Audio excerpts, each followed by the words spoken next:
Welcome back, everyone. This is class number 4 for BreakAway, Develop Your Outlines. This time we're going to see how to create outlines that persuade. And this is done after you have your bio, after you have your summary, after you have your identity statement. Because remember, it's about consistency of branding. So the branding from your internal aspects all the way up to your external aspects must be consistent. This is why in class 1 and 2 and 3, we started from the fundamentals, understanding who we are before we start writing our identity statement. And who we are is a very big thing. We've done many different things, which means that when you represent yourself to the client, then you must choose which aspect are you representing? Which aspect are you introducing first? Are you a communicator? Are you a wordsmith? Are you a culturalist? Are you an ISO specialist? What is it? You must be able to give them an easy way to understand who you are. Once that's done, then you build your bio. So you build your summary, then you build your bio, and now, ta-da, you have your profiles ready to go. It can be sent out easily. The next step is, of course, to build out your outlines because how will people know what you can do if they cannot find your courses? They cannot find your courses outline. So let's start with me first. Yep. These are the courses I run, and this is after over many years, right? Currently, I am earning more through my professional work skills courses, and I have 28 of those. Some of you who are my friends will know that I am acrostic freak. All of my courses are made out of acrostics. You know what an acronym is? An acronym is when you make a long sentence short. An acrostic is when you make a short sentence, a single word long. So I have HATS, which is highly adaptive thinking skills. I have STRIVE, which is strategic thinking for for risk intervention and value enablement. I have design, which is design thinking, is designing elegant solutions for innovation, growth, and navigation. I got speed, which is solving problems efficiently, effectively, decisively. I got dream, developing resilience, emotional assertiveness, and motivation, blah, blah, blah, blah, all of that. So this is what I go to market with. It looks impressive, but basically only 8 of them are bestsellers. The others are standby. At least they've run once, but it gives the client an idea of the breadth of the work that I can do under the banner of professional work skills. Since 2020, I've started something new. Started in Cambodia, doing well there, and now trying to do it here in Malaysia as well. It's called the Academy for Learning Professionals. And in the Academy for Learning Professionals, what we do is we have, we serve trainers. We serve L&D people um, to be able to do their work better lah. So based on the L&D work I did in Accenture and before that as well. So the first skill set I have is I help people with my communication background, help people to build themselves professionally. The second one is my L&D career has given me enough skill set to be able to teach other people to do this. The third one is actually sequentially, chronologically, the first one.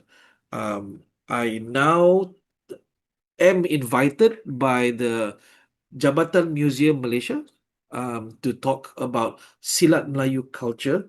I sometimes get invited by the Malaysian Culture Group, but most times it will be by the Tourist Guides Association, KL TGA, Johor TGA, Selangor TGA, Bumiputera TGA. So these are the ones that call me to teach their tourist guides how to be able to explain to tourists about Silat Melayu culture and Melayu culture specifically to be able to better understand it. All right. So we are now up to step number 15. So step number 15, here's my recommendation. I would like for you to design 4 types of events at different levels of complexity and impact. I repeat, I would like for you to design 4 types of events at different levels of complexity and impact. Why? So that you can offer to the client something that is simple or something that is very, very impactful. So the first type is what I call awareness level events. something that can be delivered in 1 or 2 hours, right? So when the audience comes for this, they enjoy themselves. It's a really good thing, but they don't actually go back with knowledge or skills, right? If they go back, they can't replicate what you just did. Yeah, but they can go, okay, we enjoyed, we attended this, we get our aha moments, that was cool. But when we go back, we can't do it ourselves. Yeah. So awareness usually is about 1 hour, 2 hours, maximum half a day. And the idea behind it is to be able to create exposure. You get people to become aware of a subject. For example, when we did not know what blockchain was, we went for a seminar. And in that seminar, they gave us an understanding, oh, okay, this is what blockchain is. But if you ask me to explain blockchain, I cannot explain. You ask me to do blockchain, I cannot. Same with AI, right? We go for an AI webinar. Oh, wow, under this, okay. How to do? Cannot. Don't know what to do. The second level is a bit more complex. I call this knowledge. Now, this is usually a 1 or 2 day course where they understand methods, they understand, what's the word, frameworks, they understand models and methodologies. But if you leave them be just like that, right? You leave them alone, what happens is when they go back, they will not be able to replicate as well. Sometimes, even after 2 days, they forget everything that they've learned. Yeah, if you know the forgetfulness, or is it the forgetting curve?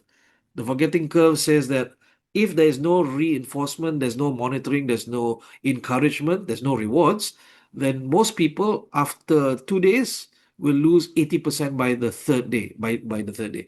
So at least they understand or design a course at commitment level. This can be a workshop where you not only teach them how to do, they actually do. So in that workshop, they actually create what they're supposed to create. You want to teach them BMC, business modeling canvas, right? If it's the knowledge workshop, at the most, they work on case studies, okay, this company, that company, that company. But at commitment level, they work on their own companies. They have to produce a business model canvas for their own companies during the course. It's less of you teaching and more of them using.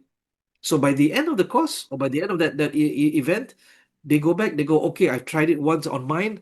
I know how to do it. Well, this works, man. And they might be able to apply it elsewhere. And if you start out, right? If you start out, what's the word, as a new trainer, maybe not so much the fourth one, but I want everyone in here to be able to get to a level where they are able to teach it to other people and they can replicate the same thing as well. So, usually at skills level, these are what they call certifications. And the certification, by this definition, is you have gone through the course and you have demonstrated through an assessment that you are able to do, and the assessor is happy and what's the word, is satisfied that you are able to demonstrate ability or competence in that. So think about your HRD Corp TTT lah. You went through 4 days of learning, and then that last day was an assessment. Now, whatever you think about the HRD Corp TTT, it is a certification because there is an assessment at the end. How high level or how difficult it is to pass the assessment, that depends on the assessor lah, or whoever designs the course.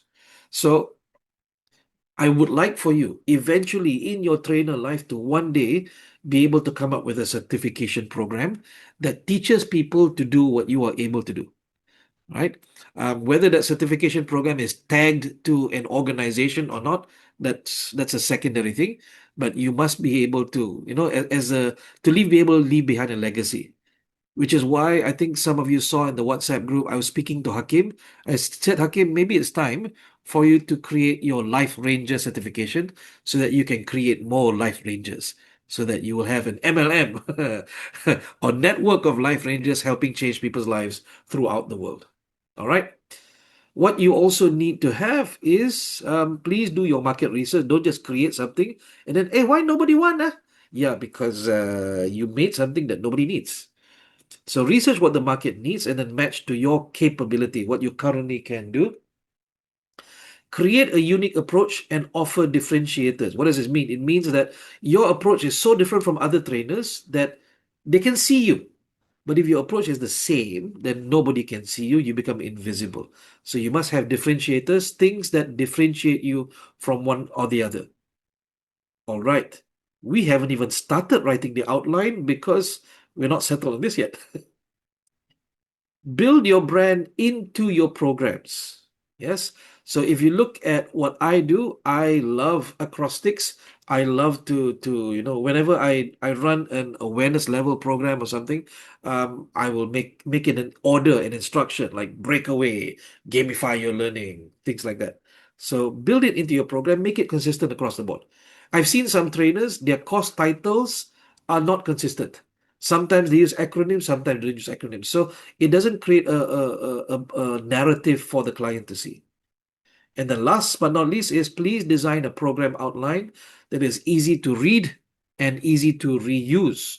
Because why? When the training provider takes your outline, if they cannot edit, they cannot make changes to it, they cannot put it into their template, makes it difficult for them. If it gets to the training manager and they don't understand it, makes it difficult for them. So make life easy for people. All right. Open to questions. Question. Yes. For number two, just now you said that for knowledge, it's around 1 to 2 days period. So how Yes. about the commitment level and the skill level? Can also be 2 days depending on your methodology. If you have a methodology that can get people to understand things fast and do things fast, then it can be up to 2 days. It can be more, 3 or 4 days. It's up to you.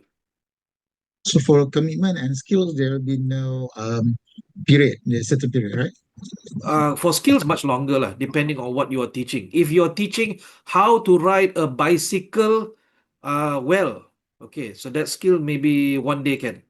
But if it's how to become an X Games athlete, extreme sports athlete, then that might take a few months. So depending on when we say skills, is it a collection of skills or is it just one skill? All right, let's move on. So some questions you have to ask yourself when you're designing your outlines, right? Who will use the outline? Number one, if we ask this question, who will read the outline? It will be the clients who will be organizing the program.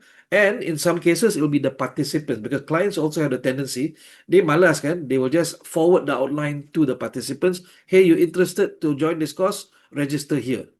So your outline will be read by them as well. What problems does the client want to solve? So usually it will be organizational issues like, my people are not productive, they don't know how to communicate, there's so much conflict, they are so lazy, they keep coming to work late. So what are those issues that we are always called in to help with? Number two is the client, specifically the training manager has an internal perception that they have to manage. So, what is that internal perception? Sometimes it is their own career. They have called in 2 or 3 training providers before and they did a lousy job. The trainer was terrible. Does his or her boss blame the training provider? No, they blame the training manager. So the training manager is under a lot of stress to be able to choose a training provider that can make them look good. So the internal perception is, my job is on the line, man. This training provider better be good. Hey, this trainer you bring in, you make sure it's good. The last one my boss scold me, because of that last trainer you brought in. So they are worried about this as well. Number three is approval. They have to explain it to their bosses to get the sign off. And if you make it difficult for them to do that, they will choose someone else that can do it easy. Number four, ITRIS data entry, especially when you are trying to claim HID Corp funds. Now, if you design your outline to not match the ITRIS data fields, it makes it difficult for them to copy and paste. Sometimes they have to rewrite. So write in the way that makes it easy for them to fill in those fields. Name your outline punya sections the same as the fields themselves. Okay, so we pause there. Let's move to the third question. Who is the gatekeeper? It's not the client. The gatekeeper is the training provider who will be marketing the program. So look at it like this, right? I sometimes don't want to tell trainers this because it might offend them, but they say, I sent my outline in, no response from the training provider. What if the training provider gives the response and says your outline is crap? We don't want to talk to you anymore. So, are you ready for that kind of feedback? This was the kind of feedback I got from my TPs, and they say, Nazrin, this is not up to standard level. You have to rewrite this. Nasib baik, I had good training providers who did not hide. They told me, and I said, okay, thank you very much. I'm going to fix this. Um, I did not get offended because I need to feed my family. So I followed what they said. Okay, kita buat macam ni, macam ni, macam ni, macam ni. So you have to listen to the feedback that they give you. If they don't give you feedback, there's something wrong. Either they don't feel safe to give you feedback, or you have made it not safe. Something you have said indicates that you are easily offended. Now, what are their problems that they want to solve? They want to be able to trust that you do a good job. Guys, if you're not a training provider, I need you to understand something, right? Clients trust the TP to bring in a good trainer. When they accidentally bring in a bad trainer, the trainer can still work for other TPs. Guess what happens to the client? The client gets scolded, right? They might not get paid, or they might not get paid as much. The client can ask for the reduction in price as compensation. There's many things that can happen, and I've seen this happen myself. They lose the client. They lose the client because of the trainer. The trainer gets off scot-free. Nothing happens to the trainer. The TP loses one client, and that's a lot of money. Okay, so this is why sometimes TPs don't trust trainers. Um, there's a TP I work with that never tells me the name of the client. Never. Until 1 or 2 weeks before the course starts. Why? Because they've had such bad experience that the trainer goes and silang. Is that the word? Go and cut across and go and contact the client directly and steal the client. And trainers who do this very quickly run out of trust with TPs. And again, TPs talk to each other. So if you find it difficult to connect with a TP, here's my question. What's your branding like? Can they find you online? What do they see of you? What do they hear of you? Do they read your Facebook and see that you complain a lot? They might not even respond. They're like, macam ni tak payahlah. So we need to fix this upfront. Fix what we talked about in class 1 and 2 and class 3. Fix those, and then when you send your outlines out, you are easily stockable. Number 2 is access to you. When I first started out, I interviewed about 150 trainers, training providers, and clients. Okay, so I did my due diligence between 2014 to 2015. 2015, I left Accenture. 2014, 2015, 1 year I did my due diligence, and I collected pain points. One of the biggest pain points TPs tell me is that when we WhatsApp the trainer to ask for outline, we don't get a response. We get a very late response. And by the time I get the outline, it's too late. So let me share with you a secret. It's an open secret. In Malaysia, if the TP says, hey, I need an outline today, that means that the client says, I need the outline today, which means that somebody screwed up in the client side. Probably the manager says, hey, you found a TP already to run the course. And then the training manager, yeah, I found. Alamak, alamak, alamak, alamak. Call TPA. Hey, you got somebody who can do communication training on. And then the TP now panics looking for a trainer who can run communication training because we want to do that. Now, this is how I survive in my first few years of existence out here. There is a high percentage that if you respond first and you respond fast, you will get the job. Irrespective of quality. I repeat one more time. The faster you send your outline to the TP is the faster they send the outline to the client, is the faster they will make a decision because somebody screwed up in there. So, in the beginning, what's the word? It's all about speed. Once the client knows you, then it's about quality. Number 3 is about customization. All the TPs, all clients say, can you customize? And they say the pain point is trainers don't want to customize. So I said, okay, if other trainers don't want to customize, I shall break away from them. I shall agree to customization. Now, don't panic just yet. Let me explain how I do it a bit later. Yeah? I agree to customization. Say, okay, can. So when you say can to the client is more eager to say yes to you. And last but not least is information. The ease of information or stockability lah. Can they find enough information uh, for them to pass on to the client? Okay. Okay, about stealing clients. What's your view on this? People say, hey, you steal my client lah, because you don't get the first one and then you go direct.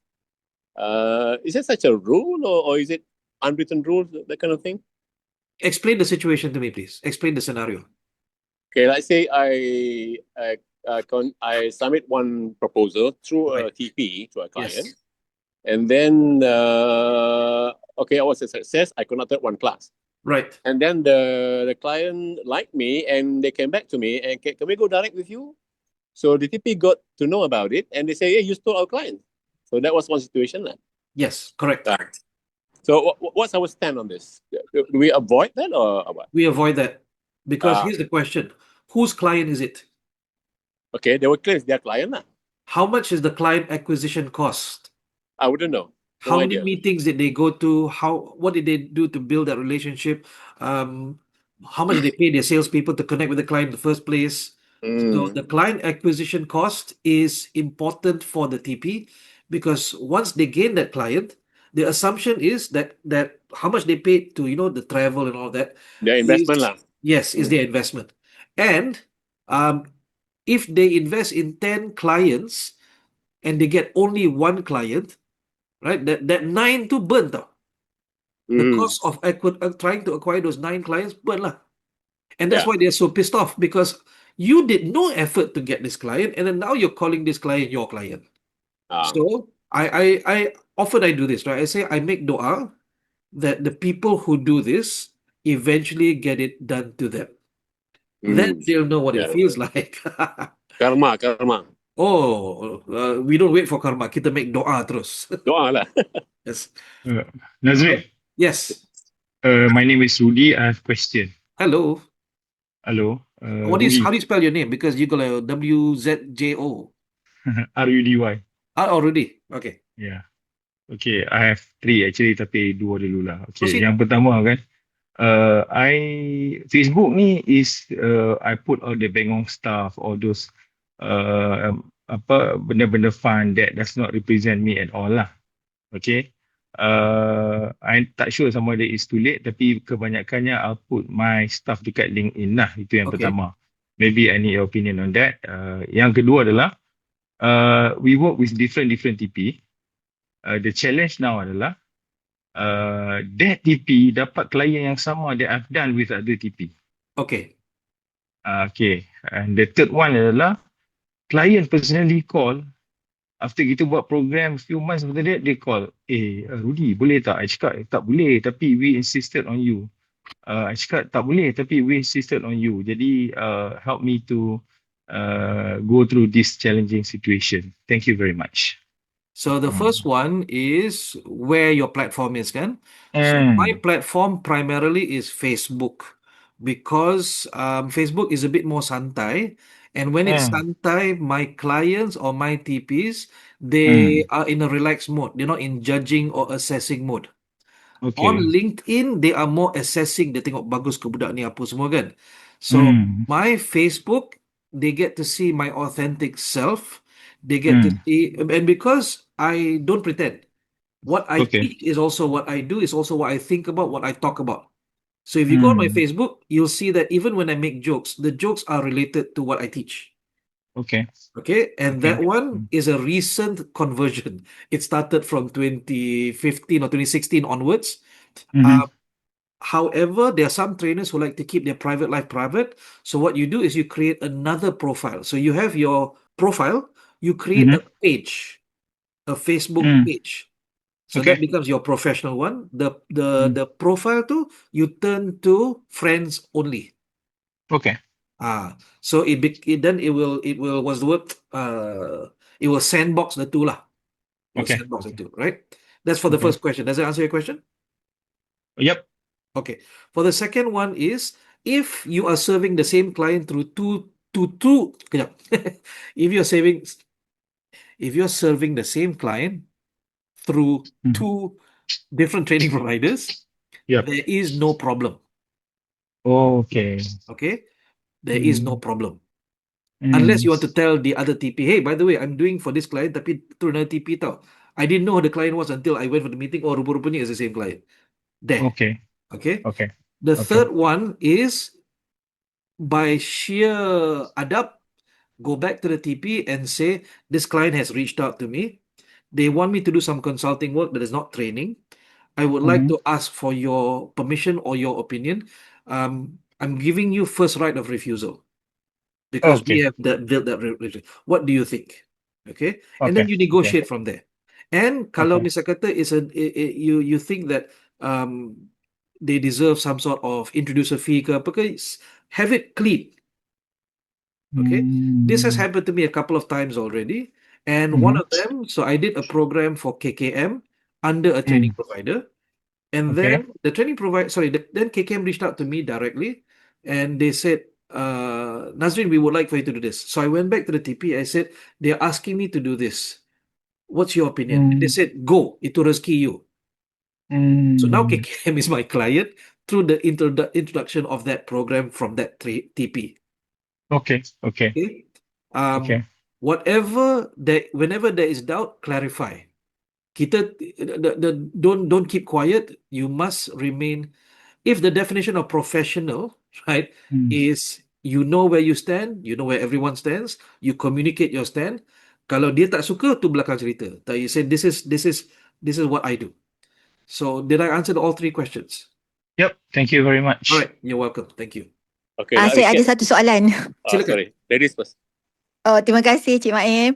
Okay, since we are freelancer kan, Yep. so kita buat satu, let's say I buat F&B for KFC, tapi the TP yang dapatkan job tu, is it right that I can put KFC ni as my client dalam I punya profile? By right, it's supposed to be TP punya lah kan? Yang ni I selalu ada masalah nak Very fahamkan. good. Very good. You don't say they are client, you say you've done work for. Alright, thank you. Pakai ayat itu. Tapi kita kena kreditkan ke TP ke? Boleh. I recommend. So every time I Alright. run programs, I make gambar kan. If it's run through a TP, you'll notice dekat dalam my Facebook posting tu dekat bawah organized by. Organized by that TP. Okay, faham. Terima Right. kasih. Kita beradab lah dengan orang yang membantu kita cari rezeki. Alright. Right? Thank you. Okay. Cik Mai, you had a question. Okay, nak go back to yesterday's punya point where we talk about the trainer's rate per day, kan? Yes. You said 1.5 is too low, 10 years ago punya rate. That's 10 years ago, Milik. What's the current rate yang acceptable lah to us? It's difficult to say because, like I said, some TPs are very, very bad salespeople. So they will accept anything from the client and then they undercut. So I would say that try not to work with those kinds of TPs. Work with the TPs that you know have good sales people. They can charge higher, so you can ask for higher. But 1,005 is no longer, I think, acceptable even as a floor. I mean, what do you do as a trainer? It's a lot of work. Some people say kita jual Ailio kan. I say, try lah, can see. See what Ya happens. betul. I've heard that kind of comments. Trainer ni kerja senang jual Helio je kata dia. Well, okay, but go stand there. See what happens, right? Right. So I think 1,005 as a professional rate, taking into account we don't work 3 months of the year, Correct. is not fair anymore. That's my take. Okay. Jadi- 2,000 could be a good starting point. Currently I'm working at 3 to 3.5, but that's only because I work with a limited number of TPs now. I Yeah. don't accept new TPs anymore. The question is now, TPs never share how much they charge the clients, you see? They That's never not our role. We never ask McDonald's how much you buy this burger patty for. share. We So, never ask KFC how much one chicken you get from the supplier. So I would say that we also don't have that right or role. Unless it's a consulting company, a consulting project, then we need to be privy to the pricing, privy to the costing. But if you are Mm. technically a subcontractor and you are not unique, you are the same as everybody else. I'm not talking about you, Ah. Encik Bayi, kan? You have Mm. not Yeah. branded Yeah. yourself Correct. different. Then Mm. how are you going to ask for a higher price? Yeah. Yeah. I think you mentioned the 30-70 yesterday. The ratio. 30-70 is pretty much zaman dulu punya standard, which I hold to, because I am now a TP and I now know how much cost it takes. Okay. Nak kena meeting 7-8 kali, trainer datang meeting ke-8 saja. Mm. Right? Before that, dia punya minyak, dia punya apa semua tol apa kan. So they Mm. put in a lot for client acquisition. And some trainers, they don't understand that. They always look at only their price and things like that. So Yeah. when I started out with a training provider, so I was fully aware of and I understood why they paid me a salary. My salary dulu 3,000, lepas tu when I threatened to leave, naik 36. Okay. But I was training every single day. I was training their clients every single day. They were paying me a salary. But because Okay. I'm privy to all of the costing apa semua kan, I know, okay, you take away the client relationship management, you give me insurance, you give me socks, so okay, I'm good, ngam. I don't mind. But when I Mm. became a freelancer, because there are 3 months out of the year I possibly don't work, then I need to have cash flow. So Yeah. you have to decide and you have to negotiate lah. What about how does that relate to the current HRD Corp punya price matrix? They said it's about 10.5, right, per day? Okay, it takes a while kan. Dulu when the ACM was 4,000 per day, I think. Dulu 4,000 per day. Yeah. And then it went up to 6,000, if I remember right. I think Cairo can correct me if I'm wrong. It took a few years before clients used the new pekeliling. They ignored Mm. the new pekeliling, they used the old one. When it went up to 8, sama juga. 8 ke? No, it went from 6 to 10 kan. So now clients are also ignoring the new pekeliling. Until Oh. such time, it will take a few years before it goes up. I predict by 2027 dah mula ke arah sana. Mm. Okay, so historically, this is not new. Historically, when they went from 4 to 6, it took a while. Ini from 6 to 10 is a bigger jump though. So clients are not all that comfortable yet. So what do we do? Add value to such an extent that they see, okay, this is worth paying for. Mm. Right? Okay. Thanks. Thank you. All right. You're welcome. Nazrin, Yes, I have another question. Rudy again. please. Kadang-kadang kan bila kita dengan TP went to a project, sometimes they call us to pitch with them tau. Yes. Normally you charge them ke atau this is what they call it pro bono kind of case, or do you request some fees for that pitching For the process? TPs that I like, I don't charge. For the TPs I don't like, I charge 150 a day. Okay. Itu termasuk minyak, Okay. travel.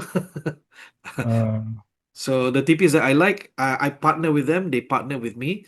They tell me the pricing that they're charging the client. I say, okay, tak apa, kita pergi buat, let's close the deal. The TPs that I don't like, when I start liking them, then I don't charge anymore. all right, thank you. All right. So that's I don't recommend it. Yeah, I'm gonna say it, I don't recommend it. It's just that when I see that they're taking advantage of me, then I start pricing lah. Kadang-kadang this has happened lah. TP dia, kita punya agreement is run the course. Tiba-tiba dia kata write the report. I said, okay, I'm okay. I can write the report for only $150. Okay. Lepas tu dia write the report. Kan senang. Nasrin, I have a question. Yes. Does 3070 is 3070 what they call a standard formula? It's cultural. Oh, it's culture. It's cultural lah. I mean, most TPs operate at that. Okay. And Okay, then 70-30 to answer Zaito's question. The 70-30, how much the client pays the TP. okay. And then well, do we need to pay for the what to pay or is it sorry, do we need to pay for the what they call HRDC tax and the workbook? No.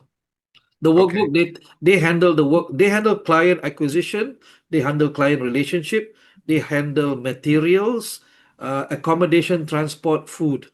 We bring ourselves and what value we bring lah. So you bring your props, you bring what you want to bring. I bring chocolates, I bring stuff like that. Okay. Kedai RM2. Eco Shop is fantastic for trainers to deliver high value at low cost. So please go and buy stuff from Eco Shop. Yeah. But select the expensive looking ones lah. Don't the ones that memang look like it costs $2.60. Encik Nazrin, I have a question. Yes. Okay, I understand that you're a training provider and also you work with other training providers as well as a Yes. trainer. So, how do you put yourself in such a situation when you work with for other TPs? Are the other TPs are aware that you're actually a training provider? And I believe in this Zoom, most of us also are in the same situation as you, that whereby we as a training provider, we only serve like small group of clients. At the same time, we also work with other TPs. So sometimes other TPs, they have a perception that, oh, you're a training provider, I'm not comfortable to work with you and so on. Have you had such dilemma, and what's your comment on it? Okay. So I'll tell you my training, yeah. I was trained in Accenture, and Accenture is very big with ethics and compliance and transparency. So when I work with one TP, another TP called me and I said, okay, let me talk to my other TP. I'll tell you who they are, right? So the first TP I worked with was Asia I Knowledge, which is fantastic because they have 90 sales staff. Banyak tau. They make a lot of calls every single day, and I got a lot of work through them. Then another one of my friends, who's also a TP, Compass Mind Asia, calls me up and said, Nazrin, would you like to do for us? I talked to Asia I Knowledge and I said to them, there is another training provider. I didn't mention name. They want me to work with them. Is that okay with you? And they say, yes, we don't have an exclusive agreement. If we have exclusive agreement, then that's different. So for example, in Cambodia, I have an exclusive agreement with the capacity specialists. I do work only through them. I'm not allowed to do work through any other TPs. In Malaysia, if you are not if you are casually dating between different training providers, you're not married to one, then it is still okay. My preference is full transparency. Tell them whenever I get new TPs, come contact me. I will look at what they do, what they focus on, to make sure that there's no overlap or there's minimal overlap. So for example, there's this company called ACS, Asia Pac. It's a TP, and currently I'm doing work with them for Porsche Malaysia and Sai Motors. They are a TP that's focused only on automotive sector. So no other TPs that I work with focus on automotive sector, which means that there's very little or if any, at all overlap. So I choose the TPs I work with. Pause for a second. Let me just explain. Yeah, when you're starting out, you might not have a choice. But as you grow up in the industry and you have a bit more power, you can choose who you want to work with. So every time I get a new TP, I will tell all the other TPs, okay, I'm working with this one. So they know. Okay. And everyone is happy because I said I'm making sure that they don't sell the same courses or not to the same industry. That's my privilege after 10 years. In the beginning, I didn't have that privilege. Okay, let's go. All TPs. Okay, number two, I registered my company in 2012, long before I left Accenture, because I've always wanted to be I wanted to have a training company once a long, long time ago. I only registered to become a HRD Corp training provider in 2023. Yeah, 2023. And before I did that, I contacted all my TPs and I said, hi, I intend to register to be a TP because my client, one of my clients, is asking me to do direct for them. And whatever they say, yes or no, I know that I've told them. But to this day, I'm still working with all of them. So, same with branding, kan? Control the narrative. Do not allow people to say that you are a crook or you're a liar or you purposely didn't tell me. Why didn't tell me? Full transparency. It works really well, even with your wife. Okay, thank you, Nazrin. Okay. So a very long answer to a very short question, but I hope everyone got that. Two questions. I don't know whether you want to Proceed. answer now. First one, when TP asked for our dates, right? Yes. I find myself ding dong lah. I have to look at my calendar and then bagi What does tahu ding dong dia mean? to look at You, my calendar what does ding and dong then mean? Ding dong. I've got to go back and forth. Oh, that's what it means. Okay. Yeah.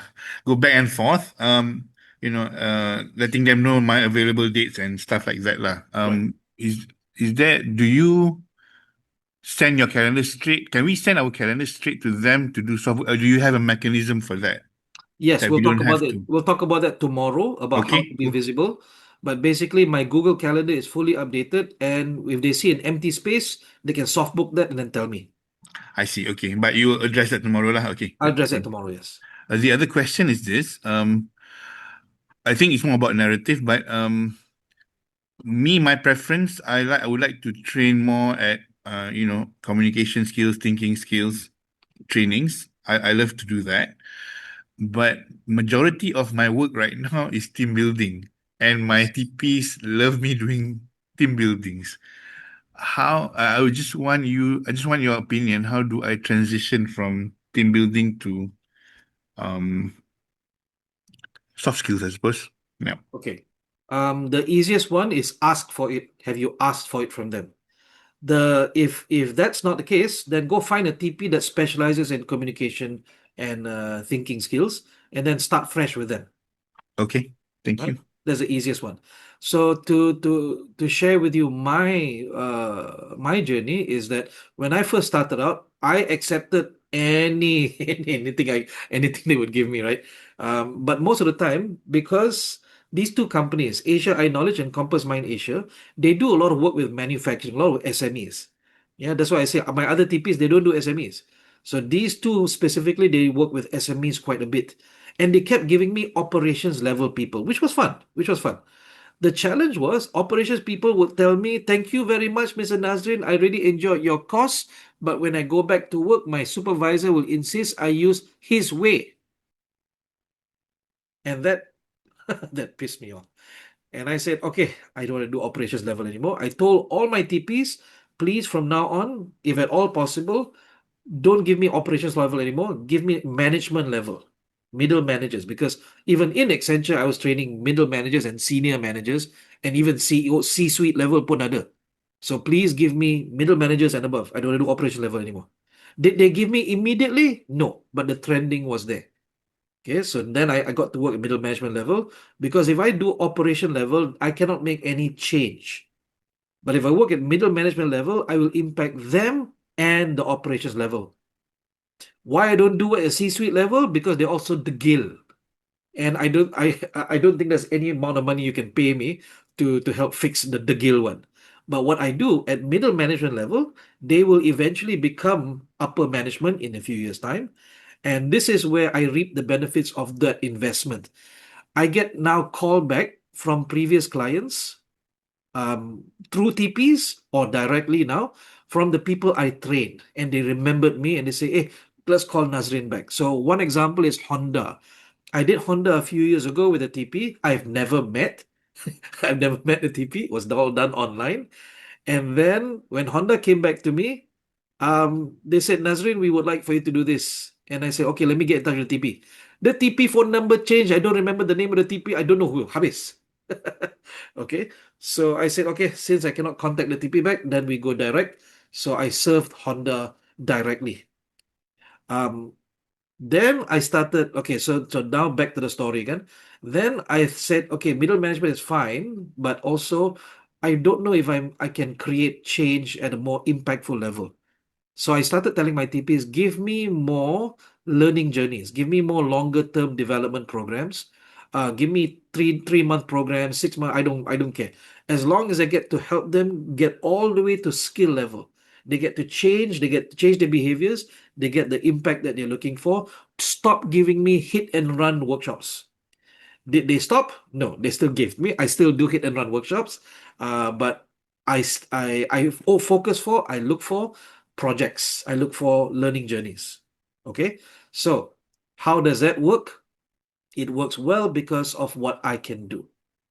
So when clients say customization, most trainers will say, "Don't, so difficult one lah." I will say yes. So how do I do it? I built Accenture style. I built my programs in modules. Now, let's some clarification again. In Malaysia, when you use the word module, trainers say, "Hey, you're the module tak?" they mean kursus, they mean course. The actual meaning of the word module means modular, which means small bits that you can use different places. So if you look at modules, I have modules titled Managing Work, Navigating Relationships, Workplace Coaching, Developing Purpose. Each of these is 105 minutes long. That means if you were to deliver it from 9 a.m. to 10:45 a.m., that's ngam satu. You can do it as a talk. You can do it as an awareness level. Just focus on one only. Now, when you put these together, you get workshops. I don't know if you can zoom in. See, if I zoom in on this, yes, every module stands on its own. They are sandbox from each other. But when you put them into, you build them into a workshop, they now make sense within that workshop. Then we have customizables, and this is where the client asks for customization. So I say, good, here is an Excel spreadsheet of all my modules. Let's put something together, a new workshop together. I only reserve two rights. I reserve the right to create the first module to tie everything together, and and then I reserve the right to sequence it. See, if you look at the 4 different workshops, we can pull together and it makes sense in sequence. You cannot learn handling stress until you learn what first? Developing purpose. Before that, you must learn to manage your work. Before that, you must learn workplace coaching. Before that, you must learn how to navigate relationships. Okay? So, yes, this is what I do to answer the question of customization. So, I don't actually change the slides, I just plug and play. And this is how I've survived all this while. Okay, thanks. Okay. Fazlul says we can mix and match accordingly, right? Yes. So you must know what you're teaching, and only you know how to put it together. The clients will not know how to do it. However, I've done workshops where I say, okay, here are the modules, let's co-create, let's build together. And sometimes we identify a module that I cannot teach, that I don't have the skill set for. We bring in a co-facilitator or we bring in another trainer to fill in that particular section. Right? So say, okay, Nasri, we want you to teach motivation to our salespeople. Okay, I can do that. And then have one section for sales. I don't know how to sell, man. I'm not a salesperson. Can we bring in someone to put that part? Okay. So I'll find a PLF friend of mine who I jive with. Okay, we got the same frequency. We teach the same way. And then, okay, you jaga bagian yang sales ni, eh? All right, and then we go in together. Proceed. Nazreen, hi. Question, riding on what it was asked just a while ago. I noticed as well when I reach out to TPs that advertise for something that I do, that I focus on training, and some of them ask, can we have, of course, your HRDC credited cert and also the outline. Now, question is outline to what extent that we can give out, because I've heard horror stories and probably some of my friends as well that they take the outline and then suddenly bye-bye. They use the outline and give it to another trainer with a cheaper price, perhaps. Okay. So where do we draw the line? So sometimes I don't want to be sounding quite rude, but yeah. All right. So number one is that the outline is not you. They can certainly give the outline to anybody, but they can't run it like you. Okay, so that's the first principle, right? The second principle is that nowadays anybody can make an outline with AI. So what's the question in the sense of why that outline? Yeah. The third one is that if you design the outline so unique to you that your branding is in it. So I what I've done is now anytime there's an acronym, people assume it's mine. So you really have to brand yourself in such a way that nobody can steal from you, even if they wanted to. That takes some work, yes. But I think that if you are scared, that fear will stop you and you will not be able to earn. So bagi sajalah outline tu. What's the worst that can happen? At the same time, don't forget, I'll explain a bit later, your outlines must have copyright statements, yeah? And must be emailed, not WhatsApped. Because if you WhatsApp, then there's no evidence that you sent it to them. If you email, you can always come back and say, this email was sent. See, this is my outline. You can prove ownership. Does that answer Thank your you so question? much. Wonderful. Thank you. Cool. Client hijack my slides twice. Abby, angkat tangan, doa. And then let go.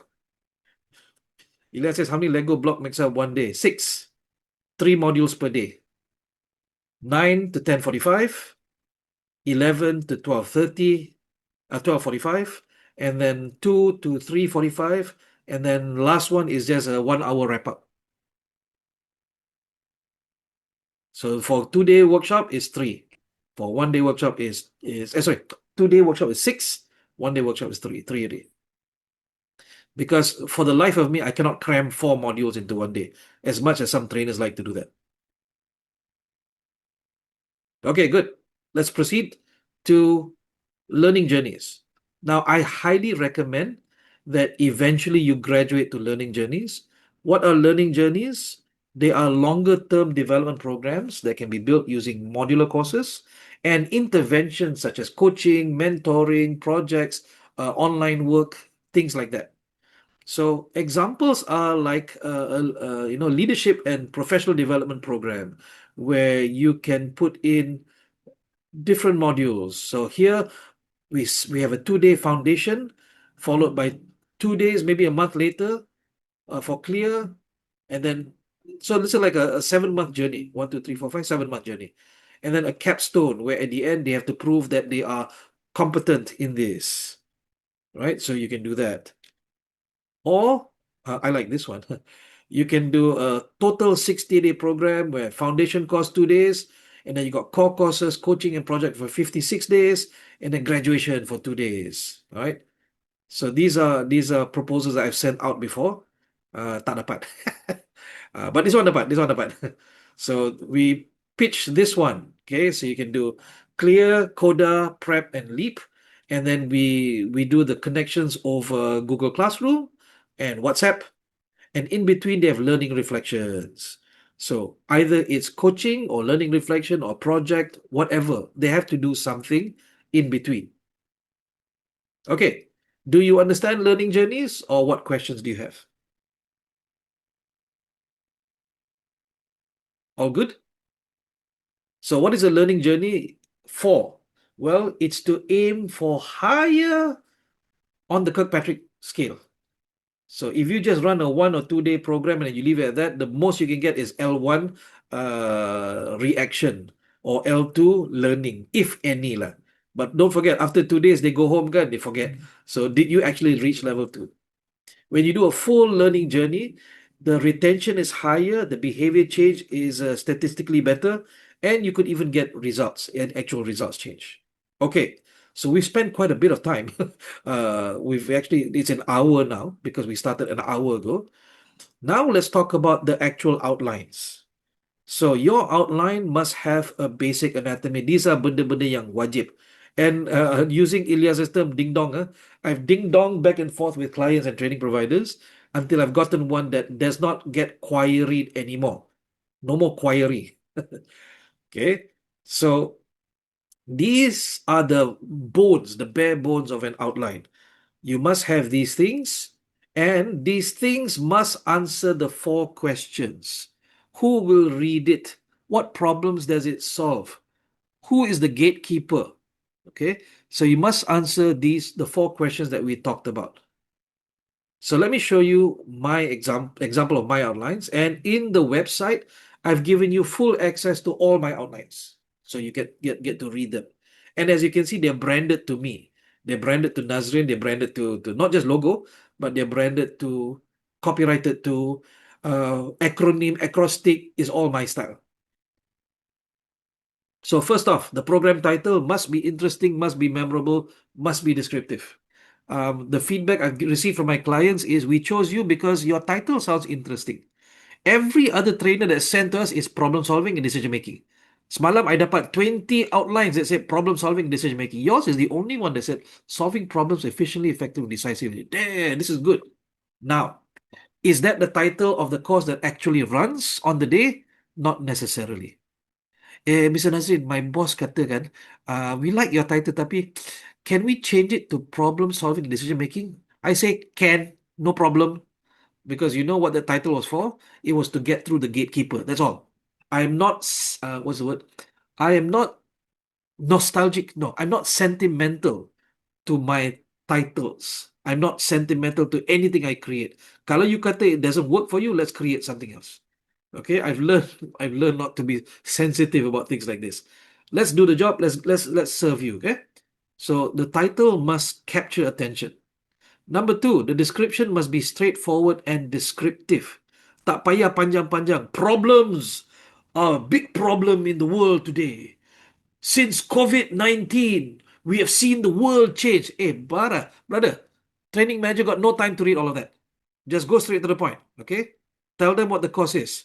Solving problems efficiently, effectively, decisively is a problem-solving workshop that prepares and enables participants to analyze risks and issues into the 4 problem types of PDRM of and create solutions for each type. Habis cerita. Tak payah nak mengomel apa semua. They did not read it. Okay. So again, these are pain points I collected from clients and TPs.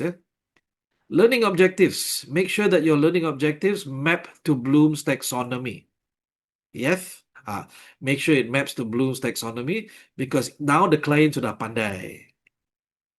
Business outcomes. Now this one I tak wajibkan, but in Cambodia, all the clients ask for it. Okay, I see the learning objectives, what the participants will get. What will we get as the client? Oh, dang. So if you don't have numbers to give, at least you can share some possible outcomes. Delivery methodology, how you teach. Now, this one is not updated, yeah, but because I am certified as a professional learning facilitator, so I use the Take Charge Learning Facilitator system. I'm certified as a one coaching practitioner OCP, so I put that there. I'm certified as a Senaman Tua silat exercise coach, so I put that there. Perasan ada satu saja. There's only one. I don't overload them with all the silat I study because why? That has no relevance to this kind of training, but I want it to be different. I want it when they go through again. Oh, this one PLF, this one also PLF.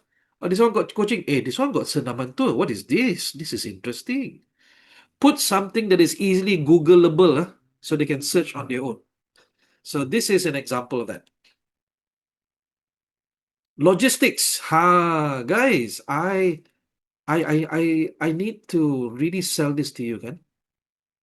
Okay, read this. Target audience, all levels. Okay, sometimes I change that.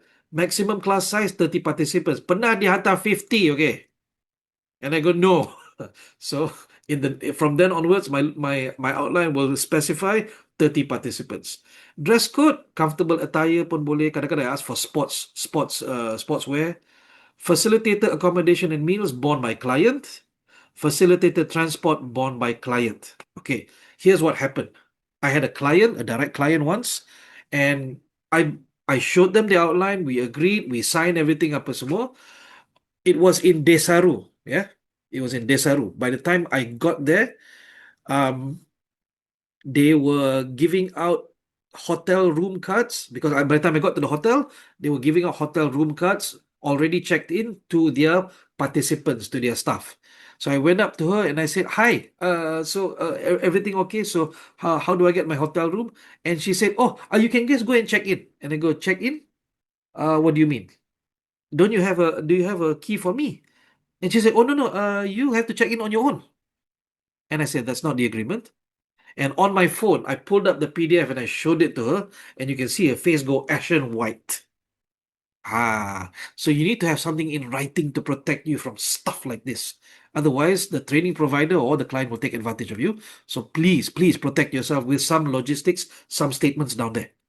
And then they agree kan? They agree. So they accept your outline, that means they agree lah. Okay. Hilal asks, yang post workshop 30 days free online coaching to you charge or macam mana itu, Nazrin? No. So I open up a WhatsApp group, and remember what coaching is? Coaching is when they come to you, not when you go to them. So I say, I'm going to offer after this course 30 days. Here's a QR code. You scan and you join.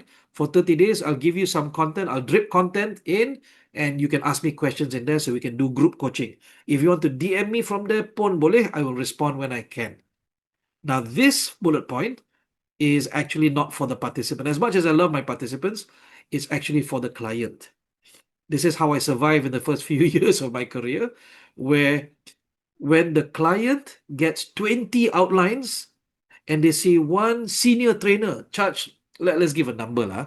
One senior trainer charged $10,000. Wow. And then Nazrin, wow, Nazrin, this one kucing mana? Not as senior as this guy. Charge also $10,000. And then they look, I think we should go with a senior train. Hang on. Nazrin punya got 30 days for online coaching. We go with him lah. So I apologize if this gives me a bad impression, but that's how I survived in the first few years out in this jungle. Clients, it's always about money, money, money. It's all value for money that they can tell their boss, wow, this one got 30 days free online coaching, boss. Okay. So at the end of it, I don't manually add participants in. I give them a link. Zaman dulu tak pakai link lah. Tak pakai QR. Now pakai QR, they can join if they want. I don't force them to come in.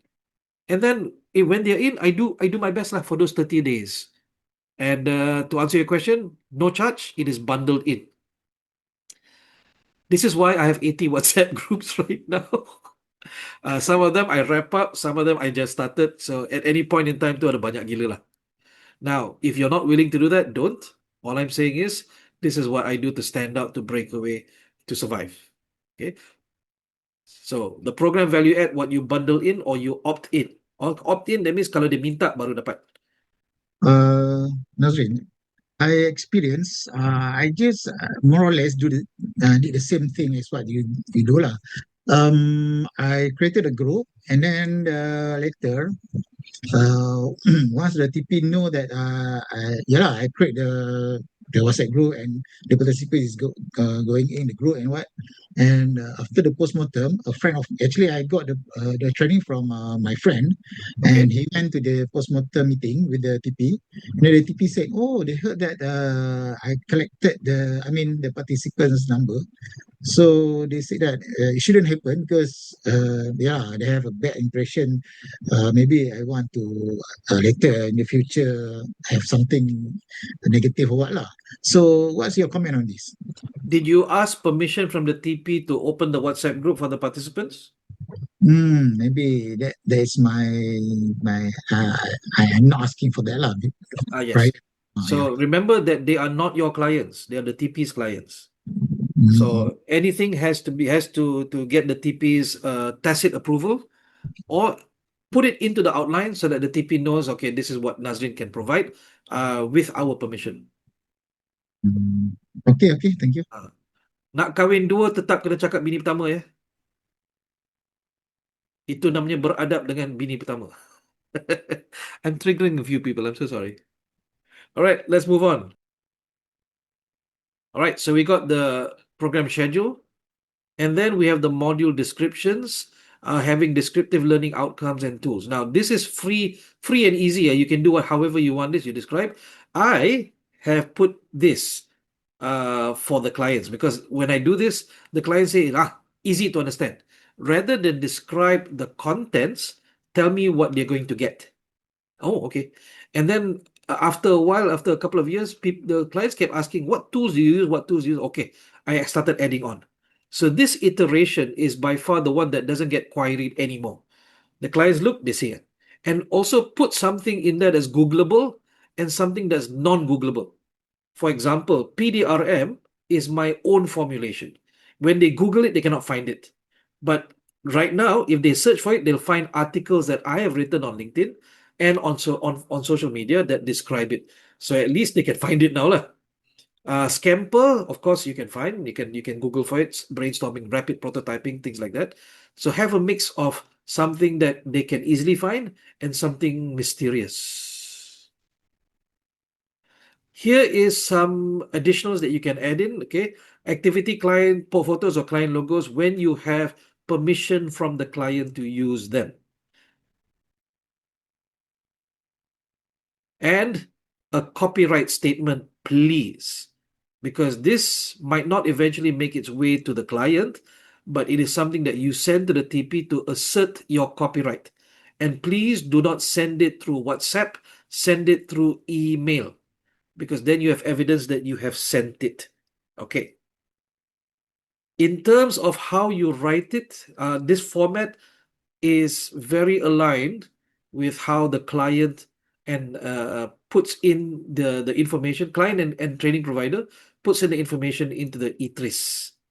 Okay, so please make sure that you don't make life difficult for them. Because if you consistently make life difficult for them, they will no longer want to work with you. And that goes back to my branding. If you remember from class 1, right? What do I want? Oh, sorry, class 2. What do I want people to say about Nazrin? I want people to say that Nazrin is easy to work with, is generous, is flexible. Okay, so everything I've shown you so far is consistent with my branding. Now, that's an outline. That is not what we call a brochure. An outline is boring as hell because it needs to make life easy for people.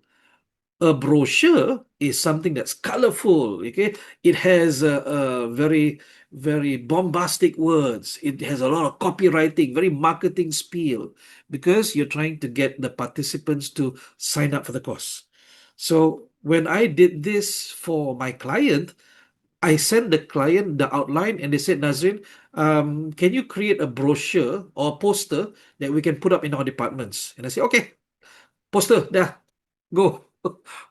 And they use this poster in their departments for to get sign-ups. So outline, poster, two different things. Outline, brochure, two different things, yeah? Okay.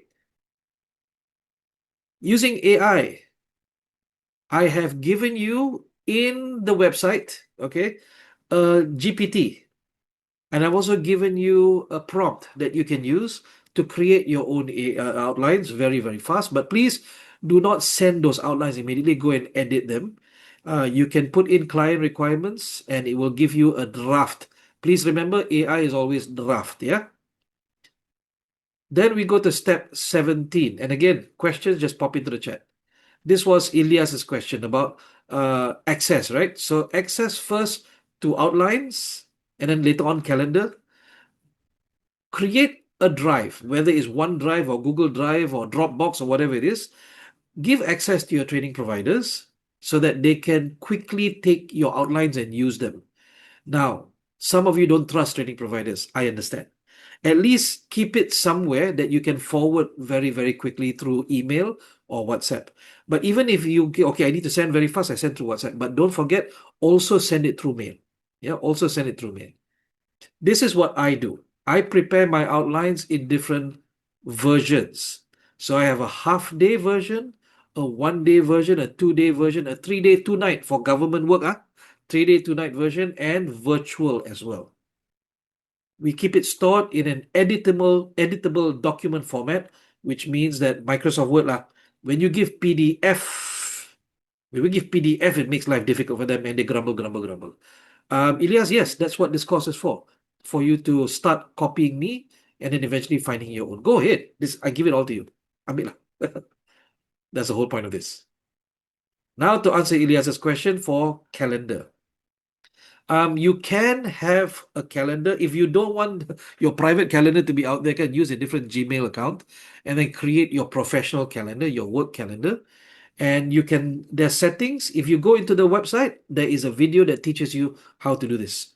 How to give access, view access, not edit access. View access to your cloud calendar, whether it's Microsoft, whether it is Google, whatever calendar you use. Or some people are Apple people are iPhone, iCalendar. However, what you want to do, the calendar on your side, you want to be able to color code so you know what is what. So anything that is red for me is paid training provider work. Anything that is dark blue is my own company's direct clients. Anything that's a lighter color, so if it's pink, that means it's unpaid TP work. Pergi meeting ke, online Zoom meeting ke. So I know that, this one does not bring me money. So at one glance, I can do a quick calculation. What's my cash flow for the month? If it's dark green, that means I'm going for a course. I'm paying for a course. If it's light green, I'm going for a free course. Sometimes a free webinar. Set to private any events with revealing details. If there's a Zoom link there, jangan. You set to private. So people will see busy. That's it. They will see which ones are the block off. And if they see there's any empty space, they say, okay, Nazrin has given permission. If I see an empty space, I can soft book that with the client first, and then I get back to him later. Okay. I pre-block everything. My mother's hospital appointments, my kids' birthdays, holidays, vacation, apa semua. It pre-fills everything. And also please schedule prep time. You pergi buat kursus Monday to Thursday. When are you prepping your materials? When are you prepping your slides? So I normally now do. And this is from an older screen capture. Yeah? I now only work Mondays to Thursdays. Because in 2023, I burned out. I was working every single day, sampai weekend sekali. Then in 2024, I started an experiment, 4-day work week. Income dropped because clients couldn't book Friday or weekends anymore. But then in 2025, it went back up again, and now I continue the experiment. Friday, I use for invoicing, for reading, for learning, for getting ready for the next week. I prep all my props up as well. So Monday morning, just on saja. I fill up the petrol in the car apa semua. Jangan prep tengah malam. Yeah. The next morning you wake up frazzled. So that's just me lah. And always update bookings to avoid, what's the word? Double booking. Those are horrible when you actually do double booking. And always update your availability. Okay, whenever something clears up, immediately update and tell the TP, okay, client cancel this, I have these dates. Would you like to use these dates? That's what I do with my TPs. Siapa cepat dia dapat. Step 19. For every one of your outlines, for every one of your courses, draft a pitch deck. You know why? Because if the TP says, client nak jumpa hari ni lah. You have a pitch deck that's ready to go. So what's a pitch deck? It is a PowerPoint slide where you have photos, you have the description of the course, learning objectives of the course, and a photo of you teaching the course. Yes, you can pretty much use the same photo again and again lah. Slide 2 will be the module titles and activity photos. Slide 3 to 8 will be the module descriptions and expected output, and what models, what tools, what frameworks are you using. And then any value adds you're giving, 30-day free online coaching, free AI tool, whatever it is. And the last one is a Q&A freestyle photo for the clients to ask you questions. Okay. And that takes us to the end of this course or this class, which is assignment D. You have to read the sample program outlines I give you and then write a program outline for one of your learning programs using the basic anatomy elements above. So ladies and gentlemen, thank you for attending. So we'll see you tomorrow in the session for the next class. Bye-bye, everyone.